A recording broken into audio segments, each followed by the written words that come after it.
मारिदेला हाथी छिड़ीगला गोड़।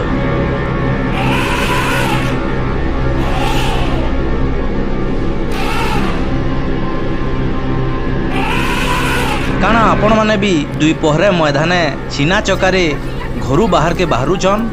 जदि बाहरुछन बेले सतर्क हो जाऊन, हाथी माड़ी करी नहीं जाऊे जीवन। पूरा खबर जानबार लगी वीडियो के लास्ट तक देखुन आउ आमर चैनल के भी सब्सक्राइब कर दउन, जार द्वारा कि आपण माने सबु किछि जानि पारबे। आज्ञा माने बरगढ़ जिल्लार गायस्लेट ब्लॉक अंतर्गत रैसलपदर पंचायत गाँ मानकु दंता हाथीर आक्रमण रे 5 जनकर जीवन चली जाइए। दंता हाथी एंता हिसाब से आक्रमण करुचे जे आपण माने देखले दिहे सीधे जीवा। सूचना अनुसार दंता हाथी पदमपुर आड़ू जणे के माड़िकी आसिकी बरगढ़ जिल्लार गायस्लेट ब्लॉक रैसलपदर पंचायत उमराड गाँव 2 लोक को, नाथपालीर जणे के, दल्लीपालीर जणे के आउ नुनियापालीर जणे के माड़िकी जीवन नहीं जाइए।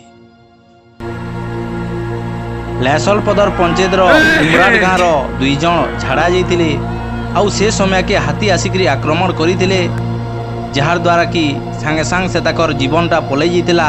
आक्रमणटा एंता हिसाब होइतिला जे गोड़ छिड़ी जाइतिला आउ दिहीटा अलगा पड़ीथिला।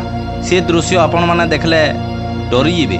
जदि आपण माने भी खुला पदारे बाहरुछन बेले एबेठानु सजाग हो जाऊन आउ घरे रहन, भल हिसाब रहन। तो आजर लगी इटा गोटे बड़ अपडेट आपण मानकर लगी थिला जे हाथी आक्रमण रे 5 लोकर जीवन चली जाइए।